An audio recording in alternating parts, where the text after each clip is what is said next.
ಮೋದಿ ಸರ್ಕಾರಕ್ಕೆ ಕಳೆದ ಬಾರಿ ಸಂಸತ್ ಅಧಿವೇಶನದಲ್ಲಿ ಮುಖಭಂಗ ಆಗಿತ್ತು. ಇದೀಗ ವಿಪಕ್ಷಗಳಿಗೆ ಮುಖಭಂಗ ಮಾಡಿಸೋಕೆ ನರೇಂದ್ರ ಮೋದಿ ಸರ್ಕಾರ ಸರ್ವ ರೀತಿಯಲ್ಲೂ ಪ್ರಯತ್ನ ಮಾಡ್ತಾ ಇದೆ, ತಯಾರಿ ಮಾಡಿಕೊಂಡಿದೆ. ರಾಹುಲ್ ಗಾಂಧಿ ನರೇಂದ್ರ ಮೋದಿ ಅವರಿಗೆ ಒಂದಷ್ಟು ಪ್ರಶ್ನೆಗಳನ್ನ ಕೇಳಿ ಪತ್ರ ಬರೆದಿದ್ದಾರೆ. ಉತ್ತರ ಕೊಡಲ್ಲ ಅಂತ ಗೊತ್ತು. ಆದರೆ ಸಂಸತ್ ಅಧಿವೇಶನದಲ್ಲಿ ಮಹಿಳಾ ಮೀಸಲು ಸೇರಿದಂತೆ ಕ್ಷೇತ್ರ ಪುನರ್ವಿಂಗಡಣೆ ಎಲ್ಲವನ್ನೂ ಕೂಡ ಬಿಲ್ ಪಾಸ್ ಮಾಡ್ಕೋತೀವಿ ಅನ್ನೋ ಹುಮ್ಮಸ್ಸಲ್ಲಿ ಬಿಜೆಪಿಯವರಿದ್ದಾರೆ. ಇನ್ನು ಪ್ರತಿ ತಾಲೂಕು ಕೂಡ ಸಿಎಂ ಡಿ ಕೆ ಶಿವಕುಮಾರ್ 1 ಕೋಟಿಯನ್ನ ಹೆಚ್ಚುವರಿಯಾಗಿ ಅನುದಾನ ಕೊಡ್ತಾ ಇದ್ದಾರೆ, ಘೋಷಣೆ ಮಾಡಿದ್ದಾರೆ. ನನ್ನನ್ನು ರಾಜಕೀಯವಾಗಿ ಮುಗಿಸೋಕೆ ಪ್ರಯತ್ನ ನಡೆದಿತ್ತು ಅಂತ ಬಿ ಕೆ ಹರಿಪ್ರಸಾದ್ ಹೇಳ್ತಾ ಇದ್ದಾರೆ. ರಾಜ್ಯ, ದೇಶ, ವಿದೇಶದ ಪ್ರಮುಖ 10 ಸುದ್ದಿಗಳನ್ನ ನೋಡುವಂತ ಸಮಯ. ಪ್ರೈಮ್ ಟೈಮ್ ನ್ಯೂಸ್ಗೆ ಸ್ವಾಗತ. ಎಲ್ರಿಗೂ ನಾನು ಶಿವಕುಮಾರ್. ಹಾಗೆ ನೀವಿನ್ನು ಕರ್ನಾಟಕ ಟಿವಿನ ಯೂಟ್ಯೂಬ್ ಅಲ್ಲಿ ಸಬ್ಸ್ಕ್ರೈಬ್ ಆಗಿಲ್ಲ ಅಂದ್ರೆ ಈ ಕೂಡಲೇ ಸಬ್ಸ್ಕ್ರೈಬ್ ಆಗಿ, ಹಾಗೆ ಜಾಯಿನ್ ಬಟನ್ ಮೂಲಕ ನೀವು ನಮಗೆ ಸಪೋರ್ಟ್ ಮಾಡಬಹುದು. ಮಾಜಿ ಪ್ರಧಾನಿ ಎಚ್ ಡಿ ದೇವೇಗೌಡ ಅವರ ಧರ್ಮಪತ್ನಿ ಚೆನ್ನಮ್ಮ ದೇವೇಗೌಡ ಅವರ ನಿಧನದ ಹಿನ್ನೆಲೆಯಲ್ಲಿ ರಾಜ್ಯಾದ್ಯಂತ ಶೋಕದ ವಾತಾವರಣ ನಿರ್ಮಾಣವಾಗಿದೆ. ಸರಳತೆ, ಸೇವಾ ಮನೋಭಾವ ಮತ್ತು ಕುಟುಂಬದ ಬೆನ್ನೆಲುಬಾಗಿ ಗುರುತಿಸಿಕೊಂಡಿದ್ದ ಚೆನ್ನಮ್ಮ ಅವರ ಅಂತಿಮ ದರ್ಶನಕ್ಕಾಗಿ ರಾಜಕೀಯ ಪಕ್ಷಗಳ ನಾಯಕರು, ಗಣ್ಯರು ಹಾಗೂ ಅಪಾರ ಸಂಖ್ಯೆಯ ಸಾರ್ವಜನಿಕರು ಆಗಮಿಸಿ ಅಂತಿಮ ನಮನ ಸಲ್ಲಿಸಿದ್ರು. ಮುಖ್ಯಮಂತ್ರಿ ಡಿ ಕೆ ಶಿವಕುಮಾರ್ ದೇವೇಗೌಡ ನಿವಾಸಕ್ಕೆ ಭೇಟಿ ನೀಡಿ ಕುಟುಂಬದ ಸದಸ್ಯರಿಗೆ ಸಾಂತ್ವನ ಹೇಳಿದ್ರು. ಬಳಿಕ ಮಾಧ್ಯಮಗಳೊಂದಿಗೆ ಮಾತನಾಡಿದಂತ ಅವರು ಕುಟುಂಬದ ಇಚ್ಛೆಯಂತೆ ಚೆನ್ನಮ್ಮ ಅವರ ಅಂತ್ಯಕ್ರಿಯೆಯನ್ನ ಸಕಲ ಸರ್ಕಾರಿ ಗೌರವಗಳೊಂದಿಗೆ ನೆರವೇರಿಸಲಾಗುವುದು ಅಂತ ಘೋಷಣೆ ಮಾಡಿದ್ರು. ಇದರಂತೆ ಚೆನ್ನಮ್ಮ ಅವರ ಪಾರ್ಥಿವ ಶರೀರವನ್ನು ಬೆಂಗಳೂರಿನ ಪದ್ಮನಾಭನಗರದಲ್ಲಿರ್ತಕ್ಕಂಥ ದೇವೇಗೌಡರ ನಿವಾಸದಲ್ಲಿ ಸಾರ್ವಜನಿಕ ಅಂತಿಮ ದರ್ಶನಕ್ಕೆ ಇರಿಸಲಾಗಿತ್ತು. ಬಳಿಕ ಅಂತಿಮ ಯಾತ್ರೆ ಮೂಲಕ ಹಾಸನ ಜಿಲ್ಲೆಯ ಹೊಳೆನರಸೀಪುರದಲ್ಲಿರ್ತಕ್ಕಂಥ ಮಾಜಿ ಸಚಿವ ಎಚ್ ಡಿ ದೇವೇಗೌಡರ ಅವರ ನಿವಾಸಕ್ಕೆ ಕೊಂಡೊಯ್ಯಲಾಗ್ತಾ ಇದೆ. ಈಗ ಮಾರ್ಗ ಮಧ್ಯೆ ಹಲವು ಸ್ಥಳಗಳಲ್ಲಿ ಸಾರ್ವಜನಿಕರಿಗೆ ಅಂತಿಮ ದರ್ಶನದ ಅವಕಾಶ ಕಲ್ಪಿಸಲಾಗಿತ್ತು. ಸೋಮವಾರ ಬೆಳಗ್ಗೆ 7 ಗಂಟೆಯಿಂದ 9:30ರವರೆಗೆ ಹೊಳೆನರಸೀಪುರದಲ್ಲಿರ್ತಕ್ಕಂಥ ರೇವಣ್ಣ ಅವರ ನಿವಾಸದಲ್ಲಿ ಸಾರ್ವಜನಿಕರ ಅಂತಿಮ ದರ್ಶನಕ್ಕೆ ವ್ಯವಸ್ಥೆ ಮಾಡಲಾಗಿದೆ. ಬಳಿಕ ಪಾರ್ಥಿವ ಶರೀರವನ್ನ ಮಾವಿನಕೆರೆ ಶ್ರೀ ರಂಗನಾಥ ಸ್ವಾಮಿ ಬೆಟ್ಟದ ತಪ್ಪಲಿನ ಕ್ಯಾತ್ನಳ್ಳಿ ಜಮೀನಿಗೆ ಕೊಂಡೊಯ್ಯಲಾಗುತ್ತದೆ. ಮಧ್ಯಾಹ್ನ 2 ಗಂಟೆಯಿಂದ ಸಂಜೆ 4:15ರವರೆಗೆ ಧಾರ್ಮಿಕ ವಿಧಿವಿಧಾನಗಳೊಂದಿಗೆ ಸಕಲ ಸರ್ಕಾರಿ ಗೌರವಗಳೊಂದಿಗೆ ಅಂತ್ಯಕ್ರಿಯೆ ನೆರವೇರಲಿದೆ ಅಂತ ಕುಟುಂಬದ ಮೂಲಗಳು ತಿಳಿಸಿವೆ. ಇನ್ನು ಅಂತ್ಯಕ್ರಿಯೆ ಹಿನ್ನೆಲೆಯಲ್ಲಿ ಕಾನೂನು ಮತ್ತು ಸುವ್ಯವಸ್ಥೆ ಕಾಪಾಡುವ ಉದ್ದೇಶದಿಂದ ಹಾಸನ ಜಿಲ್ಲೆಯಲ್ಲಿ ಭಾನುವಾರ ಮತ್ತು ಸೋಮವಾರ 2 ದಿನಗಳ ಕಾಲ ಮದ್ಯ ಮಾರಾಟವನ್ನು ನಿಷೇಧ ಮಾಡಲಾಗಿದೆ. ಈ ಸಂಬಂಧ ಜಿಲ್ಲಾಧಿಕಾರಿ ಕೆಎಸ್ ಲತಾಕುಮಾರಿ ಆದೇಶವನ್ನು ಹೊರಡಿಸಿದ್ದು, ಜಿಲ್ಲಾದ್ಯಂತ ಅಗತ್ಯ ಪೊಲೀಸ್ ಬಂದೋಬಸ್ತ್ ಕೂಡ ಕಲ್ಪಿಸಲಾಗಿದೆ. ಒಟ್ಟಾರೆ ದಶಕಗಳ ಕಾಲ ದೇವೇಗೌಡರ ರಾಜಕೀಯ ಮತ್ತು ಕುಟುಂಬ ಜೀವನಕ್ಕೆ ಆಸರಿಯಾಗಿದ್ದ ಚೆನ್ನಮ್ಮ ಅವರಿಗೆ ಸೋಮವಾರ ಸಾವಿರಾರು ಜನ ಕಂಬನಿಯ ನಡುವೆ ಸರ್ಕಾರಿ ಗೌರವಗಳೊಂದಿಗೆ ಅಂತಿಮ ವಿದಾಯ ನೀಡಲಾಗುತ್ತೆ. ಗಂಡ ಹೆಂಡತಿ ಅಂದ್ರೆ ದೇವೇಗೌಡ ದಂಪತಿಯಂತೆ ಇರಬೇಕು ಎನ್ನುವಂತಿದ್ರು ಈ ಜೋಡಿ. 70 ವರ್ಷಕ್ಕೂ ಹೆಚ್ಚು ಕಾಲ ಒಟ್ಟಿಗೆ ಬದುಕಿದ್ದ ಜೀವ ಈಗ ಕಣ್ಮರೆಯಾಯಿತು. ಆದ್ರೆ ಮತ್ತೊಂದು ಹಿರಿ ಜೀವಕ್ಕೆ ಅದೆಂತ ನೋವಾಗಿರ್ಬೇಕು ಅಲ್ವಾ? ಧರ್ಮಪತ್ನಿಯ ಅಗಲಿಕೆಯಿಂದ ನೊಂದಿರ್ತಕ್ಕಂಥ ದೇವೇಗೌಡರಿಗೆ ದೇವರು ಈ ದುಃಖ ತಡೆದುಕೊಳ್ಳುವ ಶಕ್ತಿ ಕೊಡಬೇಕಿದೆ. ಇನ್ನು ದೇವೇಗೌಡರು ಪತ್ನಿ ಚೆನ್ನಮ್ಮ ಅವರನ್ನ ನಿಂತು ನೋಡುತ್ತಿರುವಾಗಲೇ ಅವರ ಉಸಿರು ನಿಂತಿದೆ. ಚೆನ್ನಮ್ಮ ಅವರ ಕೊನೆ ಕ್ಷಣಗಳ ಬಗ್ಗೆ ಅಳಿಯ ಡಾಕ್ಟರ್ ಮಂಜುನಾಥ್ ವಿವರಿಸಿದ್ದಾರೆ. ಚೆನ್ನಮ್ಮ ಅವರ ಆರೋಗ್ಯ ಹದಗೆಟ್ಟ ವಿಚಾರ ತಿಳಿದು ದೇವೇಗೌಡರು ಆಸ್ಪತ್ರೆಗೆ ತೆರಳಿದ್ರು. ವೈದ್ಯರ ಬಳಿ ಪತ್ನಿ ಆರೋಗ್ಯದ ಬಗ್ಗೆ ಮಾಹಿತಿ ಪಡೆಯುತ್ತಿರುವಾಗಲೇ ಚೆನ್ನಮ್ಮ ಅವರಿಗೆ ಹೃದಯಾಘಾತವಾಗಿದೆ ಅಂತ ತಿಳಿದು ಬಂದಿದೆ. ಚೆನ್ನಮ್ಮ ಅವರು ಪತಿಯನ್ನ ನೋಡುತ್ತಲೇ ಕಣ್ಮುಚ್ಚಿದ್ದಾರೆ ಎನ್ನಲಾಗ್ತಿದೆ. ಚೆನ್ನಮ್ಮ ಅವರ ಕೊನೆ ಕ್ಷಣದ ಬಗ್ಗೆ ಅಳಿಯ ಹಾಗೂ ಸಂಸದ ಡಾಕ್ಟರ್ ಮಂಜುನಾಥ್ ಅವರು ದೇವೇಗೌಡರು ಬಂದು ಪತ್ನಿ ಆರೋಗ್ಯ ಬಗ್ಗೆ ಮಾಹಿತಿ ಪಡೆಯುತ್ತಿದ್ರು. ಈ ಸಮಯದಲ್ಲಿ ಚೆನ್ನಮ್ಮ ಅವರಿಗೆ ಹೃದಯಾಘಾತವಾಯಿತು ಅಂತ ವಿವರಿಸಿದ್ದಾರೆ. 1.5 ವರ್ಷದಿಂದ ಶ್ರೀಮತಿ ಚೆನ್ನಮ್ಮ ದೇವೇಗೌಡ ಅವರಿಗೆ ಉಸಿರಾಟದ ಸಮಸ್ಯೆ ಇತ್ತು. ಹೀಗಾಗಿ ಹಿಂದೆ 6 ತಿಂಗಳ ಹಿಂದೆ ಕೂಡ ನಾವು ಆಸ್ಪತ್ರೆಗೆ ಅಡ್ಮಿಟ್ ಮಾಡಿದ್ವಿ. ಸೊ ಅದರಿಂದ ಅವರಿಗೆ ಉಸಿರಾಟದ ಸಮಸ್ಯೆ ತೀವ್ರಗೊಂಡಿದ್ದರಿಂದ ನಾವು ಮಣಿಪಾಲ್ ಆಸ್ಪತ್ರೆಗೆ ಮೊನ್ನೆ ಅಡ್ಮಿಟ್ ಮಾಡಿದ್ವಿ. ಅಂದರೆ ಇವತ್ತು 4:50ಕ್ಕೆ ಅವರು ವಿಧಿವಶ ಆಗಿರೋದು ನಮಗೆಲ್ಲ ಬಹಳ ನೋವಿನ ಮತ್ತು ದುಃಖದ ಸಂಗತಿಯಾಗಿದೆ. ಯಾಕೆಂದರೆ ಅವರು ಮನೆಯಲ್ಲೇ ಕಳೆದ ಒಂದು ವರ್ಷದಿಂದ ಮನೆಯಲ್ಲೇ ಒಂದು ICU ಮಾಡಿದ್ವಿ.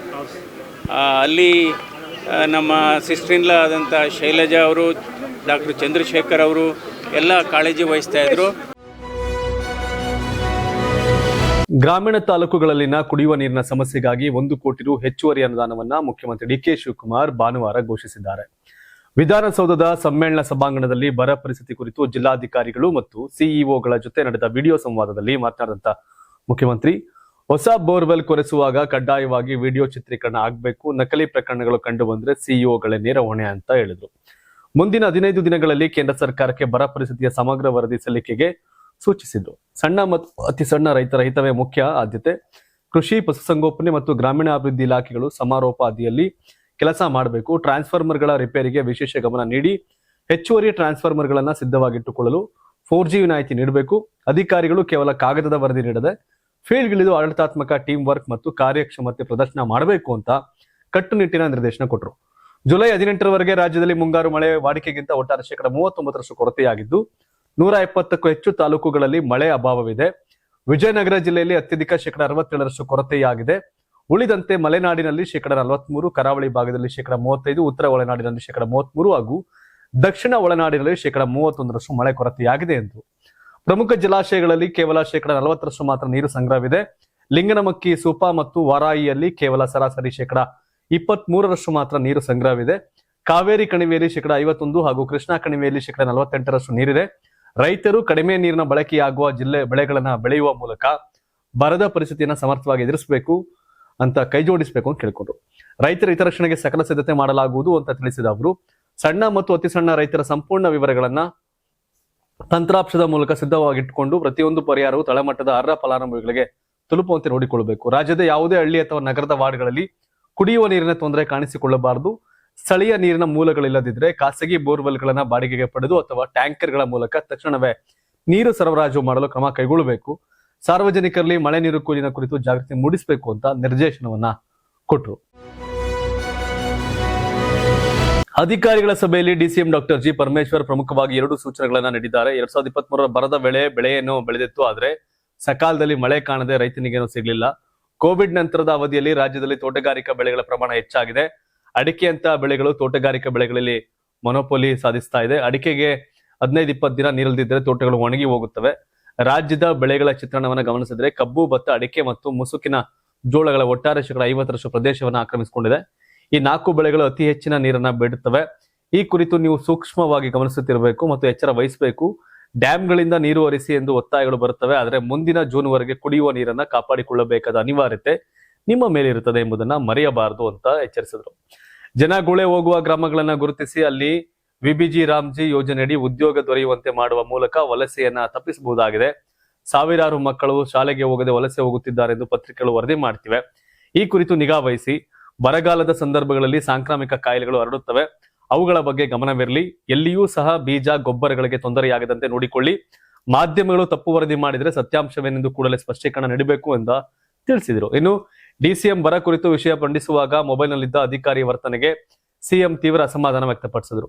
ಸರ್ಕಾರ ಅಗತ್ಯವಿರುವ ಎಲ್ಲಾ ಅನುದಾನ ನೀಡುತ್ತಿದ್ದು ಅಧಿಕಾರಿಗಳ ಕರ್ತವ್ಯ ಲೋಪದಿಂದ ಸಾರ್ವಜನಿಕರಿಗೆ ತೊಂದರೆಯಾದರೆ ಕಠಿಣ ಕಾನೂನು ಕ್ರಮ ಎದುರಿಸಬೇಕಾಗುತ್ತೆ ಅಂತ ಸಿಎಂ ಡಿಕೆ ಶಿವಕುಮಾರ್ ಖಡಕ್ ವಾರ್ನಿಂಗ್ ಕೊಟ್ಟಿದ್ದಾರೆ.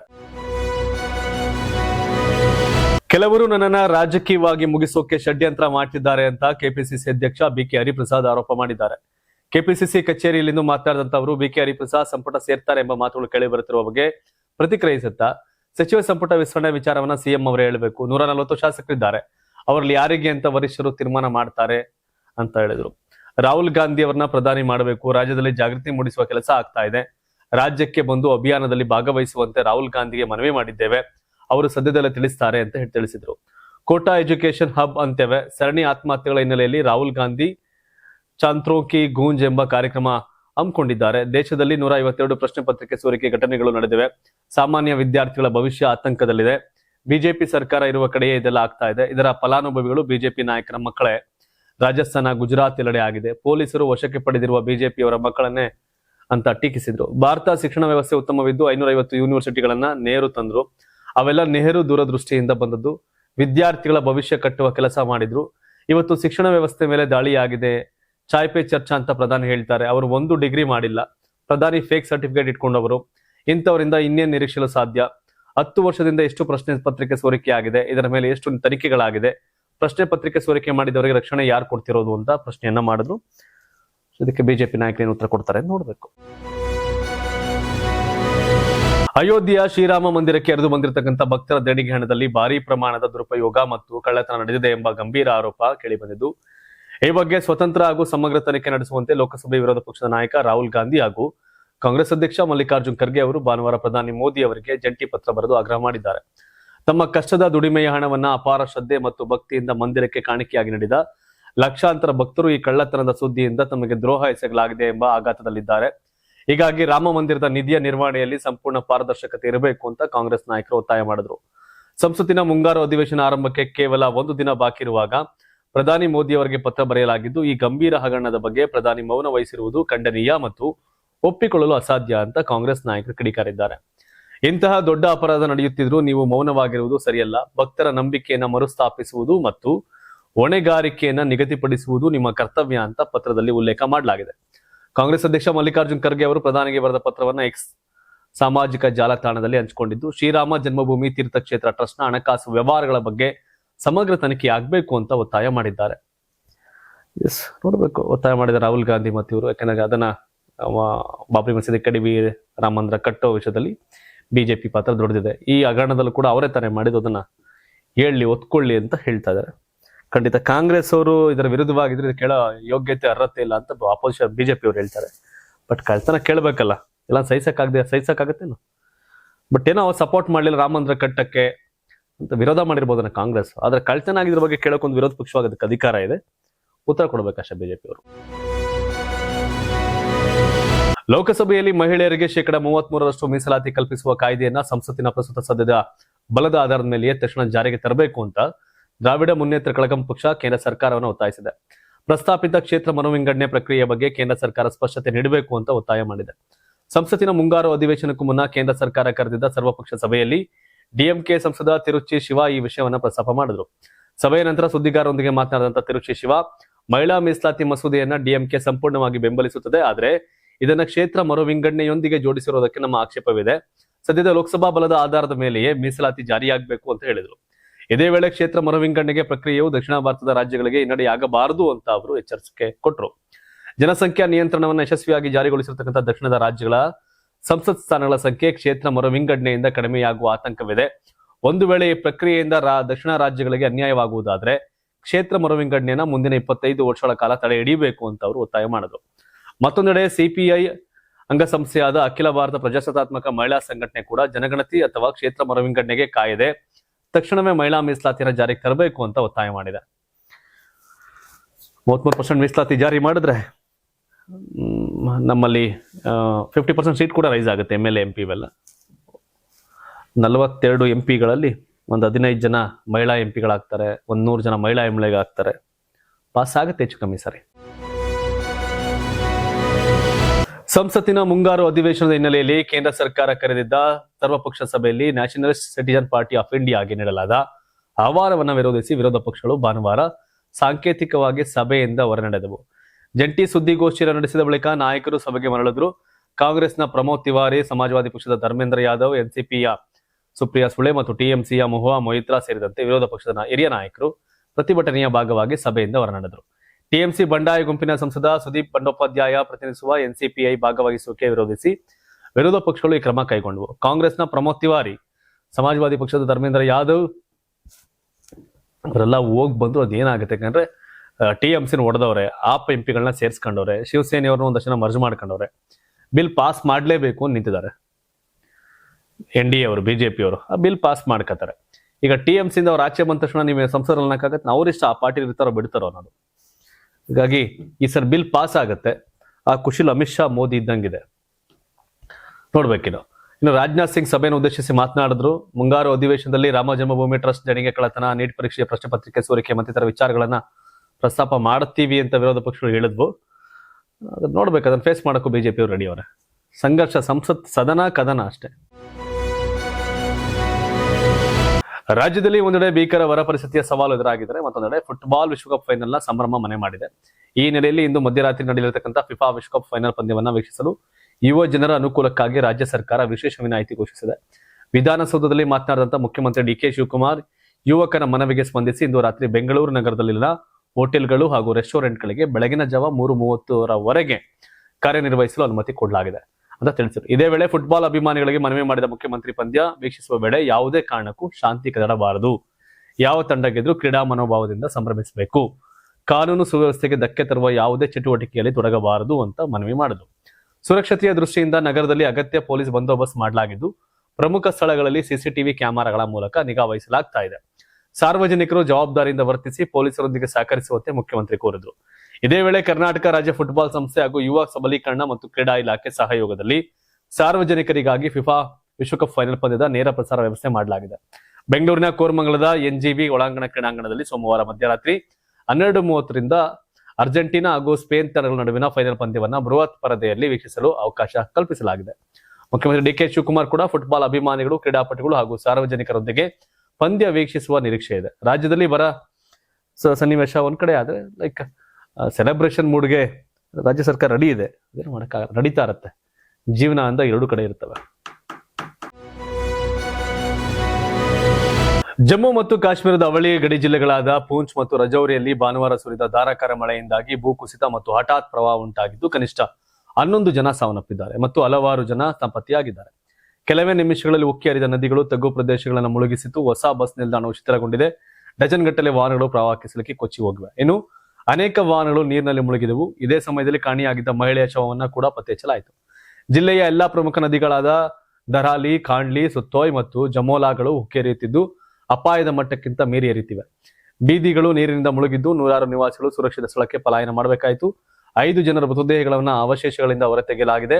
ಉಳಿದ ನಾಪತ್ತೆಯಾದ ವ್ಯಕ್ತಿಗಳಿಗಾಗಿ ಶೋಧ ಕಾರ್ಯಾಚರಣೆ ಮುಂದುವರೆದಿದೆ ಅಂತ ಅಧಿಕಾರಿಗಳು ತಿಳಿಸಿದ್ದಾರೆ. ಸಾಂಗ್ಲಾ ಗ್ರಾಮದಲ್ಲಿ ಸಂಭವಿಸಿದ ಹಠಾತ್ ಪ್ರವಾಹದಲ್ಲಿ ಮನೆ ಕೊಚ್ಚಿ ಹೋದ ನಂತರ ಮತ್ತೊಂದು ಕುಟುಂಬದ 4 ಸದಸ್ಯರು ನಾಪತ್ತೆಯಾಗಿದ್ದಾರೆ ಅಂತ ವರದಿಯಾಗಿದೆ.